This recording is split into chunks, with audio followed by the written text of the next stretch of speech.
Mohamed Merah vient d'être abattu, ce qu'on vient d'avoir comme dépêche d'AFP. Quelle lumière portez-vous d'abord par rapport à cette affaire qui a ému toute la France? Et il y a quelques déclarations concernant cette affaire. Le ministre, bien sûr, chinois des Affaires étrangères a mis un bémol là-dessus, a apporté des accusations graves. Parlez-moi un peu de ces accusations. Quand le ministre des Affaires étrangères de la République de Chine, qui pèse quand même 1,5 milliard d'hommes, et une puissance, la seconde puissance économique de la planète, cela mérite de retenir l'attention. Qu'a-t-il dit? D'abord, il s'est exprimé mercredi 21, c'est-à-dire hier, au moment même où la France découvrait qu'un immeuble d'un certain quartier de Toulouse était encerclé. Ce qui veut dire que l'information va vite et qu'aujourd'hui, les réactions sont extrêmement rapides, ce qui révèle d'ailleurs un contexte très sensible. Et je pense que le ministre des Affaires étrangères de la Chine populaire a mis le doigt sur quelque chose d'important. D'abord, il n'y est pas allé par 4 chemins. Il a dit cette affaire est une affaire manipulée. Alors manipuler pourquoi? Il a dit manipuler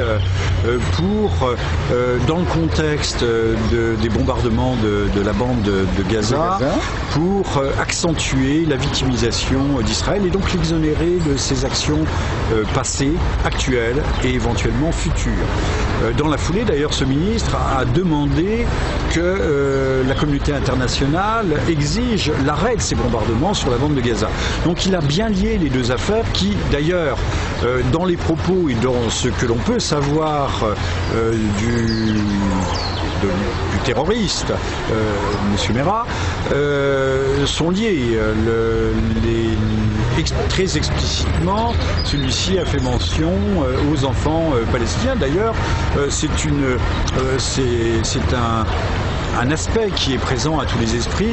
Je ferai remarquer que Mme Ashton, d'ailleurs, avait mis un parallèle entre les deux affaires et s'est fait immédiatement vouer aux gémonies par la classe politique européenne et française, anglaise également, qui ont tous unanimement demandé sa démission puisqu'elle avait parlé des enfants morts, aussi bien d'origine, non pas d'origine israélienne, puisque les enfants qui ont trouvé la mort à Toulouse étaient en fait des Israéliens, donc soi-disant avec une double nationalité. Mais à ce moment-là, pourquoi n'ont-ils pas été inhumés sur le territoire national français? La question peut se poser, mais elle est anecdotique. Donc, Mme Ashton voit d'ailleurs, je crois, là, le terme de sa carrière. Les choses n'adviendront pas demain ou après-demain, peut-être dans 6 mois ou dans 1 an, mais Mme Ashton aujourd'hui est totalement disqualifiée pour avoir osé un parallèle qui n'est pas acceptable par certaines communautés ou par certaines puissances politiques dans le monde dont l'influence est à l'évidence grandissante. Alors, on est quand même étonné par rapport au dénouement de cette affaire. Très rapidement, 48 heures plus tard, on met le doigt sur le présumé terroriste. C'est rare dans les annales du terrorisme.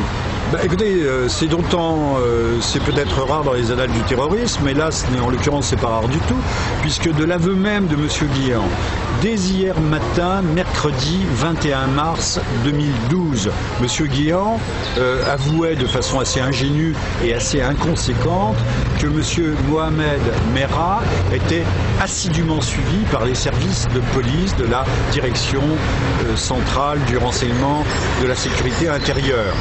Alors, je voudrais qu'on m'explique, puisque cet individu était suivi, donc qu'il était repéré, qu'il était repérable, pourquoi les forces de sécurité françaises, les services, devrais-je dire, de sécurité ne sont pas intervenus dès le premier meurtre. Comment d'ailleurs, puisque cet homme était sous surveillance policière, a-t-il pu acquérir, entreposer, emmagasiner des armes, et pas les moindres, notamment une arme de guerre israélienne, l'Uzi, le pistolet mitrailleur compact Uzi, qui utilise des balles de 9 mm parabellum. Ce sont des armes que l'on peut trouver, mais qui ne sont pas si fréquentes que cela. Donc, Monsieur Guéant, d'une certaine façon, dans sa hâte, de s'exhiber devant les médias, de s'auto-congratuler, de s'auto-féliciter. C'est d'une certaine façon trahi.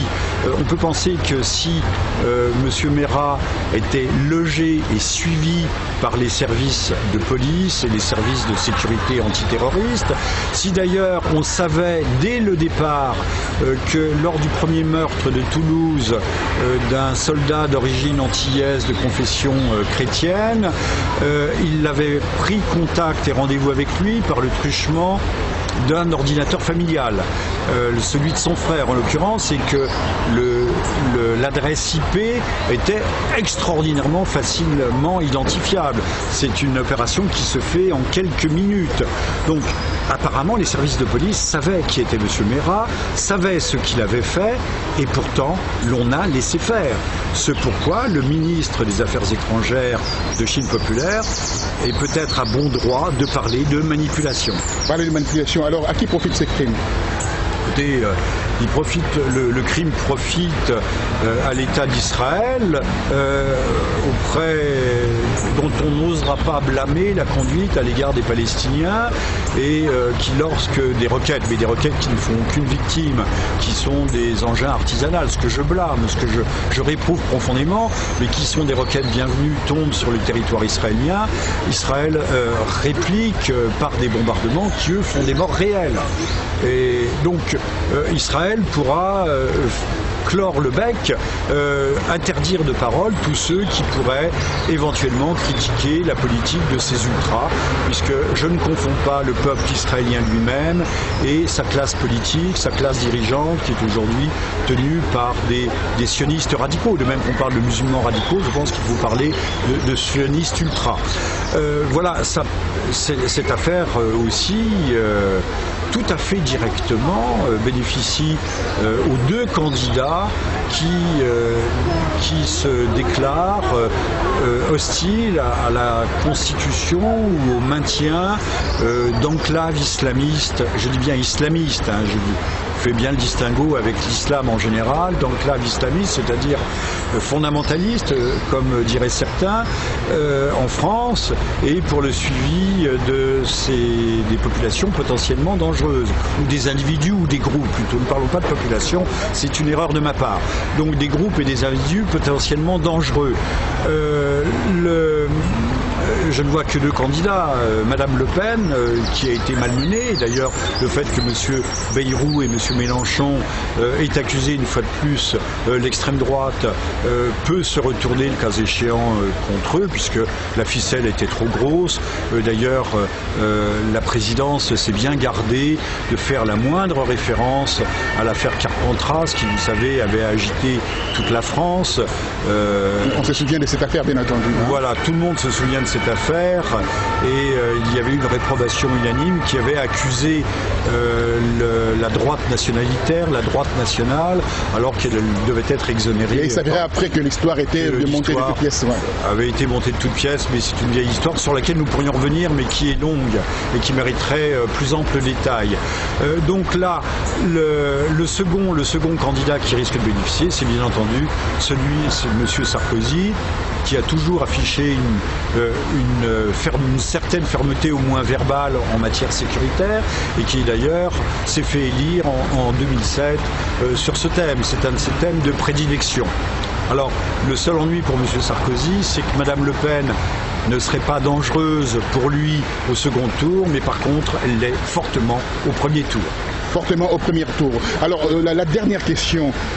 Donc, on devait prendre cet homme, Mohamed Merah, mort. En fait, entre guillemets. Écoutez, dès le départ, personne n'imaginait qu'on le prendrait vivant. Personne. Je vous rappelle que Lee Harvey Oswald, tueur supposé du président John Kennedy, est mort 48 heures, a été abattu par un certain Ruby, lié à la mafia de Chicago d'ailleurs, 48 heures après son arrestation à son domicile, comme M. Mera. Beaucoup de questions se posent auxquelles nous allons peut-être répondre. Merci à vous, Monsieur Vernochet. Vous êtes toujours sublime dans vos réponses et vous avez la connaissance de ces pays et beaucoup, surtout l'extrême droite, la gauche, la politique française.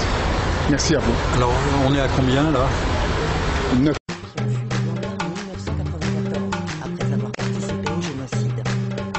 acheter des armes, il s'approprie des matières premières, comme l'or et d'autres minerais, dont le sous-sol de la province regorge.